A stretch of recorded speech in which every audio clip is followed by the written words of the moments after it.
অবশেষে সমস্ত জল্পনা কল্পনার অবসান ঘটিয়ে সেই কাঙ্ক্ষিত মোবাইল ফোনটি লঞ্চ হয়ে গেল, আর তা হচ্ছে Redmi K30। Redmi K30 দুইটি ভেরিয়েন্ট আসতে যাচ্ছে, Redmi K30 5G এবং Redmi K30 4G।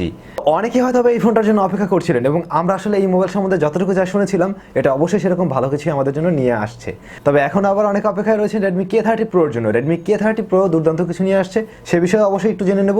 তবে তার আগে Redmi K30 সম্বন্ধেই জেনে নেওয়া যাক। K30 আমরা যেমনটা শুনেছিলাম আসলে সেরকম ডিসপ্লে নিয়েই আসতে যাচ্ছে, অর্থাৎ ডুয়াল পাঞ্চল সিস্টেম ডিসপ্লে এখানে পাচ্ছেন এবং যেটা কিনা 20:9 অ্যাসপেক্ট রেশিওর, মানে বিশাল display. Screen to body ratio হচ্ছে 84.8%।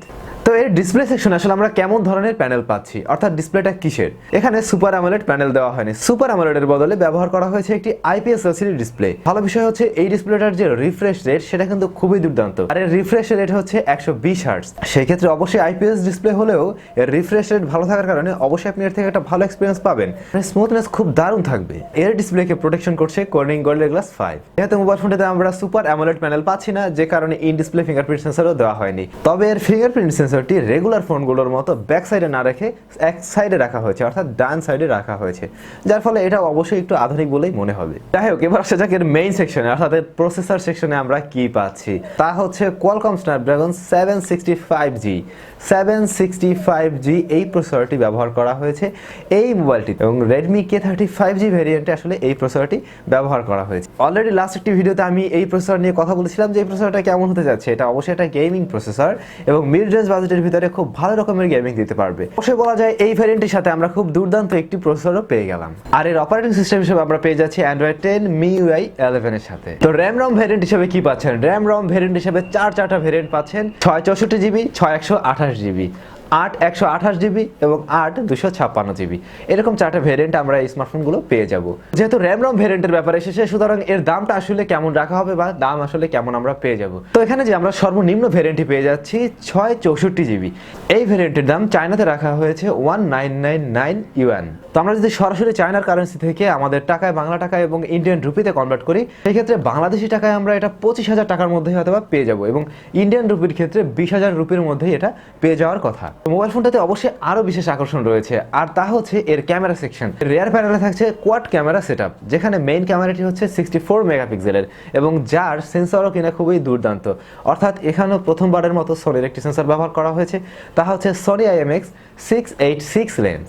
এবং এর পরের লেন্সটি রয়েছে 8 মেগাপিক্সেলের, যা কিনা আলট্রা ওয়াইডে ছবি তুলতে পারবে। এরপরে রয়েছে 5 মেগাপিক্সেলের একটি ম্যাক্রো লেন্স এবং তারপরে রয়েছে 2 মেগাপিক্সেলের একটি ডেপথ সেন্সর। এবার ফ্রন্ট ফেসিং হিসেবে আপনারা কি পাচ্ছেন? যেহেতু প্রথমেই বলেছিলাম dual পাঞ্চল system front facing camera এখানে দেওয়া হয়েছে, সুতরাং আমরা এই ডিসপ্লেতে দুইটা ক্যামেরা পেয়ে যাচ্ছি। তো এখানে প্রধান যে লেন্সটি রয়েছে তা হচ্ছে 20 মেগাপিক্সেলের, অর্থাৎ 20 মেগাপিক্সেলের, এবং এর সাথে যে অন্য লেন্সটি রয়েছে তার ডেপথ সেন্সর হিসেবে ব্যবহার হবে এবং তা হচ্ছে 2 মেগাপিক্সেলের। তো অবশ্যই বলা যায় প্রিভিয়াস মডেলগুলোর চাইতে এই মডেলটিতে আমরা সেলফির ক্ষেত্রে কিন্তু ভালো রকমের পোর্ট্রেট মোড পেয়ে যাব, যেহেতু ডেপথ সেন্সর এখানে ব্যবহার করা হয়েছে। থাকছে USB Type-C পোর্ট, আর ব্লাস্টার এবং অন্যান্য যত ধরনের সেন্সর রয়েছে সবগুলো মোটামুটি এখানে থাকছে। আর এর ব্যাটারি হিসেবে থাকছে 4500 mAh এর ব্যাটারিও যথেষ্ট ভালো। 4500 mAh এর ব্যাটারি দিয়ে মোটামুটি একদিন বেশ ভালোভাবে চলে যাবে। সেই সাথে অবশ্যই এটাও ফাস্ট চার্জিং সাপোর্টেড। তো এই ছিল মোটামুটি Redmi K30 5G ভেরিয়েন্টের আমাদের স্পেসিফিকেশন। 5G ভেরিয়েন্টটা এটা আসলে ইন্ডিয়াতে এবং বাংলাদেশে অফিসিয়ালভাবে আসার আসলে সম্ভাবনা নেই, কারণ 5G আসলে এই ভেরিয়েন্টটা বাংলাদেশ বা ইন্ডিয়ার জন্য আসলে এই মুহূর্তে কাজে লাগবেও না। তো সেই ক্ষেত্রে আমাদের জন্য আসতে যাচ্ছে 4G ভেরিয়েন্ট। 4G ভেরিয়েন্টটা অবশ্যই ইন্ডিয়াতে লঞ্চ করা হবে, একই সাথে অবশ্যই বাংলাদেশেও অফিসিয়ালভাবে পাওয়া যাবে। তো এই ভেরিয়েন্টটিতে আমরা আসলে কি পাচ্ছি বা এর মেইন পরিবর্তন কোথায় রয়েছে? এটা স্মার্টফোন দেখতে গেলে অলমোস্ট সেম, কোনো ধরনের তফাৎ পাবেন না, সামনে এবং পিছন থেকে সবকিছু মিলে একই থাকবে। তবে 4G ভেরিয়েন্ট এবং 5G ভেরিয়েন্টের মধ্যে মেইন যে তফাৎটা হচ্ছে সেটা হচ্ছে এর প্রসেসরে আসলে Xiaomi এখানে এত বড় পরিবর্তন না আনলেও পারতো। তারা সেম প্রসেসরটি রেখে অন্য জায়গায় কিছুটা কস্ট কাটিং করে তারা জিনিসটাকে অন্যভাবে নিতে পারতো। তবে এর প্রসেসরের দিকটাতে আমাকে আসলে অন্তত হতাশ করেছে। এর প্রসেসর হিসেবে আমরা পাচ্ছি Snapdragon 730G অক্টাকোর প্রসেসরটি। সুতরাং বুঝতেই পারা যাচ্ছে এই মোবাইলটি আসলে হেড টু হেড কম্পিটিশন করবে Realme X2 এর সাথে। Realme X2 তেও কিন্তু আমরা এই একই প্রসেসর পেয়েছি, Snapdragon 730G। এই দুটো মোবাইল ফোনের প্রসেসর এবং অন্যান্য ওভারঅল পারফরমেন্স মোটামুটি এক হয়ে যাবে, যে কারণে দেখা গেছে এই দুইটা ফোন আসলে হেড টু হেড কম্পিটিশন করতে পারবে। যেহেতু Redmi K20 কে ফেলে আসলে Realme X2 এখানে কিছুটা এগিয়ে গিয়েছিল, সেই কারণেই হয়তো বা Xiaomi এই ধরনের চিন্তা করেছে। তবে অবশ্যই Xiaomiর উচিত ছিল এখানে ওই প্রসেসরটি দিয়ে দেওয়া, একই প্রসেসর রেখে তারা অন্য জায়গায় একটু কস্ট কাটিং করতে পারতো। যাই হোক, এই প্রসেসরটি অবশ্যই খারাপ না, এই প্রসেসরটি যথেষ্ট ভালো হবে এবং এর থেকেও গেমিং পারফরমেন্স যথেষ্ট ভালো পাওয়া যায়, সেটা আপনারা অলরেডি জানেন। তো এর র্যাম রম ভেরিয়েন্ট হিসেবেও আগের মতোই আমরা পাচ্ছি, অর্থাৎ একটু আগে আমরা যে 5G ভেরিয়েন্ট নিয়ে কথা বললাম ওইটার ভেরিয়েন্ট আর এর যে র্যাম রম ভেরিয়েন্ট একই রকম রাখা হয়েছে। এবং এর যে লোয়েস্ট ভেরিয়েন্ট অর্থাৎ 664GB, এইটার দামটা আসলে কেমন থাকবে, এর দামটা যদি আমরা চায়না কারেন্সি থেকে আসলে কনভার্ট করি সেই ক্ষেত্রে বাংলাদেশি টাকায় দাঁড়ায় 20,000 টাকার মধ্যে এবং ইন্ডিয়ান রুপিতে দাঁড়ায় 16,000 রুপির মধ্যে। তো যদি এরকম বাজেটে পাওয়া যায় তাহলে তো অবশ্যই অনেক ভালো ব্যাপার। বাংলাদেশের ক্ষেত্রে হয়তো বা এটা আমরা 20,000 টাকাতে পাবো না, অবশ্যই হয়তো বা আমাদেরকে 23-24,000 টাকা গুনতে হবে। সেই সাথে এর ক্যামেরাতে কিছুটা পরিবর্তন রয়েছে। ক্যামেরার বিশেষ যে পরিবর্তন সেটা হচ্ছে মেইন সেন্সর বা মেইন লেন্সগুলো সেম থাকবে, শুধুমাত্র ম্যাক্রো লেন্সের ক্ষেত্রে সেখানে আমরা পাচ্ছি 2 মেগাপিক্সেলের ম্যাক্রো সেন্সর। মোবাইল ফোনগুলোর যতদূর সম্ভব আমরা কালার পেতে যাচ্ছি 3 ধরনের, রেড, ব্লু এবং পার্পল। এছাড়া এমনিতে 4G এবং 5G ভ্যারিয়েন্ট দুইটাতে আসলে অলমোস্ট সেম সবকিছুই রাখা হয়েছে, শুধু প্রসেসর এবং কিছু কিছু জায়গাতে কিছুটা কমানো হয়েছে। এছাড়া ওভারঅল মোটামুটি সবকিছু একই রয়েছে। স্মার্টফোনটি অলরেডি চায়নাতে লঞ্চ হয়ে গিয়েছে, খুব শীঘ্রই আশা করছি বাংলাদেশ এবং ইন্ডিয়াতে চলে আসবে।